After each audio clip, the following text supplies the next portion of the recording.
क्यों अनुजेश यादव उनके जीजा हैं और भारतीय जनता पार्टी में चले गए हैं? देखिए, बीजेपी का यही काम है, झगड़ा लगाना। न डिवाइड एंड रूल का। अच्छा, डिवाइड एंड रूल। हाँ, डिवाइड एंड रूल का, बांटो और राजनीति करो। इनका काम है भाई भाई से लड़ा देना, जाति जाति से लड़ा देना, धर्म धर्म से लड़ा देना।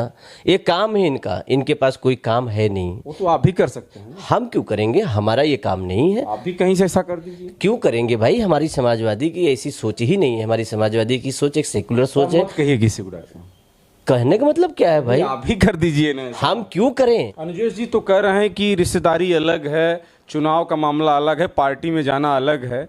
ये बात नहीं करेंगे हम और चुनाव जीतेंगे वहां से। देखिए, अनुजेश जी के पास अब बचा क्या है कहने का, है तो यही कहने के लिए। मगर अनुजेश जी हल्का मत आकी यार। अब मैं हल्का कहाँ अपना, अरे हमारे नेताजी के रिश्तेदार हैं, नेताजी ने उनको अपने रिश्तेदार बनाया है।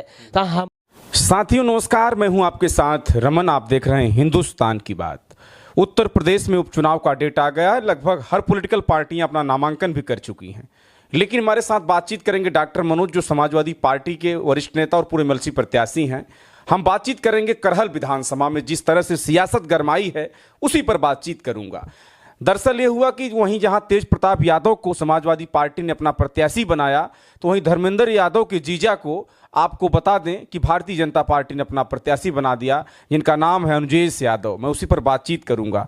बहुत स्वागत है बातचीत करने की। नमस्कार रमन जी। किस तरह की पॉलिटिकल पार्टी पर आप लोग विश्वास करेंगे? लोग कहते हैं कि समाजवादी पार्टी तो अपने लोगों को टिकट दे रही, क्यों अनुजेश यादव उनके जीजा हैं और भारतीय जनता पार्टी में चले गए हैं? देखिए, बीजेपी का यही काम है, झगड़ा लगाना। न डिवाइड एंड रूल का। अच्छा, डिवाइड एंड रूल। हाँ, डिवाइड एंड रूल का, बांटो और राजनीति करो। इनका काम है भाई भाई से लड़ा देना, जाति जाति से लड़ा देना, धर्म धर्म से लड़ा देना। ये काम है इनका, इनके पास कोई काम है नहीं। वो तो आप भी कर सकते हैं। हम क्यों करेंगे, हमारा ये काम नहीं है। आप भी कहीं से ऐसा कर दीजिए। क्यों करेंगे भाई, हमारी समाजवादी की ऐसी सोच ही नहीं है। हमारी समाजवादी की सोच एक सेकुलर सोच है। कहिए किसी को।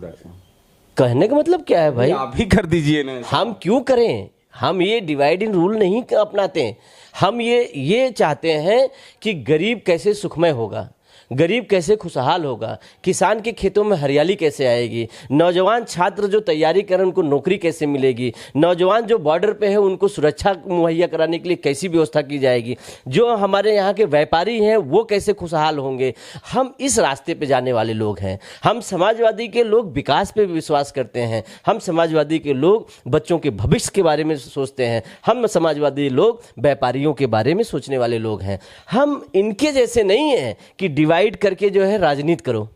ये हमारा काम नहीं है। समाजवादियों का ये बहुत पहले से सोच है कि दवाई सस्ती हो, कपड़ा सस्ती हो, पढ़ाई सस्ती हो, सिंचाई फ्री हो। ये सब पे काम हमारे पूर्व के श्रद्धेय नेताजी ने करके गए हैं और हम उन्हीं के सिद्धांतों में, हमारी सिद्धांत जेपी नारायण जी की है, हमारी सिद्धांत डॉक्टर राम मनोहर लोहिया जी की है, हमारे सिद्धांत की पार्टी जो है डॉक्टर भीमराव अंबेडकर साहब की है, हमारे सिद्धांत हमारे श्रद्धेय नेताजी की पार्टी की है।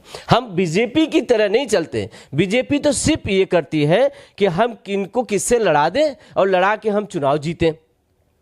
प्रत्याशी नहीं मिला क्या? और कोई? मुझे बहुत हास्यास्पद लग रहा है कि हमें नहीं लग रहा है कि ये समझ गए थे कि हमको कोई वोट नहीं मिलने वाला है। करहल में इनकी जमानत जब्त हो जाती। अच्छा। अब क्या सोचें कि क्यों न तेज प्रताप जी के सामने अनुजेश यादव को उतार दें। हो सकता है कि नाम पढ़ने पे कुछ वोटें मिल जाए। अच्छा। पर ये उनकी भूल है। अनुजेश जी तो कह रहे हैं कि रिश्तेदारी अलग है, चुनाव का मामला अलग है, पार्टी में जाना अलग है। ये बात नहीं करेंगे हम और चुनाव जीतेंगे वहां से। देखिए, अनुजेश जी के पास अब बचा क्या है कहने का, है तो यही कहने के लिए। मगर अनुजेश जी हल्का मत आकी यार। अब मैं हल्का कहाँ अपना, अरे हमारे नेताजी के रिश्तेदार हैं, नेताजी ने उनको अपने रिश्तेदार बनाया है। तो हम हल्का कहाँ समझ रहे हैं? हम हल्का नहीं समझ रहे, मगर वो अपने आप को हल्का कर दिए। हल्का कर दिए। और वहाँ के करहल विधानसभा में जो माननीय राष्ट्रीय अध्यक्ष जी कर दिए, जो नेताजी ने कर दिया, समाजवादी पार्टी ने जो कर दिया, वहाँ के लोगों को जो समाजवादी पार्टी ने जिस तरीके से परिवार मान के चलते हैं, वहाँ के लोग भी समाजवादी पार्टी के नेताजी को और हमारे राष्ट्रीय अध्यक्ष जी को अपना परिवार मानते, अपना भाई मानते हैं। वहाँ पे एक एक समाजवादियों को अपना परिवार मानते हैं, जिनके लिए इन्होंने उनके सुख दुख में और उनके साथ कदम में कदम मिला के चले हैं। वहाँ के करहल के लोग इस चीज़ को याद करते हैं और उस पर वोट करेंगे। इन्होंने बहुत एक्सपेरिमेंट किया है करहल पे, बीजेपी वालों ने इनका हर एक्सपेरिमेंट फेल हुआ है। वहाँ पे बहुत तरीके से जो भी चाहा उन्होंने वो किया, मगर उस पर सफल नहीं हो पाए, वो विफल हुए और विफल फिर होंगे और मुँह की खाएंगे, और ऐसी मुँह की खाएंगे। मेरे को हंसी आ रहा है उनके ऊपर कि यार हंसी क्यों आ रहा है भाई? चुनाव लड़ रहे हैं, मैं चुनाव लड़े, सबको अधिकार है, क्यों हंस रहे हैं? हम सबको अधिकार है, मगर समस्या इस बात की है बीजेपी में, हम देखते हैं कि इस तरीके से भाई भाई को लड़ा देना, ना सपा करती है इसे, और इनको पता नहीं, ये तो केवल अरे घर के जो है मेहमान हैं, मगर इनको पता ही नहीं है कि नेताजी के वो पोते हैं, राष्ट्रीय अध्यक्ष जी के भतीजे हैं, और फिर इसके बाद लालू जी के दामाद हैं, तेज प्रताप यादव जी। मामूली बात समझते हो क्या आप उनको? और एक चीज जान लीजिए, हमेशा विपक्ष में उनके जीजा भी तो हैं। अरे यार किसकी बात कर रहे हो आप? जान लीजिए कि नेताजी जब छोड़े थे मैनपुरी से, वहां से तेज प्रताप सांसद हुए थे। लोग लाड प्यार से दुलार से जिता के उनको भेजते हैं, और फिर इसके बाद देख लीजिए करहल से राष्ट्रीय अध्यक्ष जी ने उस सीट को छोड़ा है, और उसी करहल वाले सीट पे जो है तेज प्रताप लड़ रहे थे। इसका मतलब आप समझिए कि घर के कितने लाडले हैं, और वहाँ उस क्षेत्र के लाडले हैं, वहाँ के लोग उनको बहुत चाह से देखते हैं कि नहीं। तेज प्रताप जी को जानते हैं कैसे मानते लोग? अपना बच्चा, अपना भाई, अपना बेटा मानते वहाँ के लोग। तो बताइए उनको वोट नहीं देंगे तो इनको? अब तो भाई वहाँ गए थे, कहना तो नहीं चाहिए, कह देते हैं कि लोगों ने उनका पाँव पूजा था, पाँव पूज के उनको इतना बड़ा सम्मान दिया था। अब जिस जगह जो हम बीजेपी के जाल में फंस के ये चुनाव लड़ने गए, बड़ी बेइज्जती होके आएगी। ये सबसे बड़ा बहुत लगता है बीजेपी जिस तरह से ऐसे प्रत्याशी उतार देती है, सोचना चाहिए कि नहीं सोचना चाहिए? देखिए बीजेपी कोई पार्टी इस तरीके की है ही नहीं। ये धूर्तबाज की पार्टी है, झूठों की पार्टी है, धोखेबाजों की पार्टी है, ये एक दूसरे से लड़ाने वाली पार्टी है। ये पार्टी नहीं है, ये पार्टी एक दुकान हो गई है। ये दुकान चलाए हैं, ये अपना जो है ना कहीं दुकान खोल के बैठे हैं, आप आओ ले जाओ और फिर इसके बाद इस्तेमाल करो।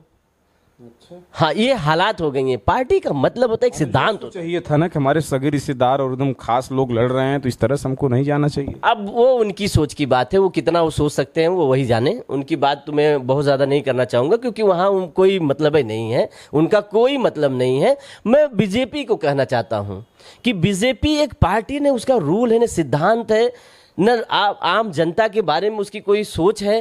क्योंकि देखे होंगे किस तरह से उत्तर प्रदेश में भ्रष्टाचार हो रहा है, किस तरीके से बहन बेटियों के साथ दुराचार हो रहा है, किस तरीके से यहाँ व्यापारी परेशान हैं, यहाँ के नौजवान परेशान हैं, यहाँ के छात्र छात्राएं परेशान हैं, और देश की बदहाली तो देख ही रहे हैं। उसी तरीके से प्रदेश की भी बदहाली है, ठोको नीति से नहीं चलने वाला।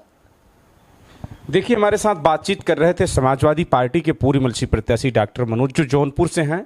सवाल इस बात का है कि करहल की सीट जो है समाजवादी पार्टी की बड़ी ही खाटी सीट है। उस खाटी पर किसी की सेध नहीं लग पाती, चाहे उपचुनाव हो, चाहे विधानसभा का ओरिजिनल चुनाव हो। लेकिन सवाल इस पर मैं करूंगा कि अनुजेश यादव को अगर भारतीय जनता पार्टी उतारी है, देखना ये होगा कि कितनी वोट पाते हैं, लेकिन जीतना तो हमें भी लग रहा है कि मुश्किल हो जाएगा अनुजेश का। और खबरों को दिखाएंगे, तब तक देखते रहे हिंदुस्तान की बात। नमस्कार।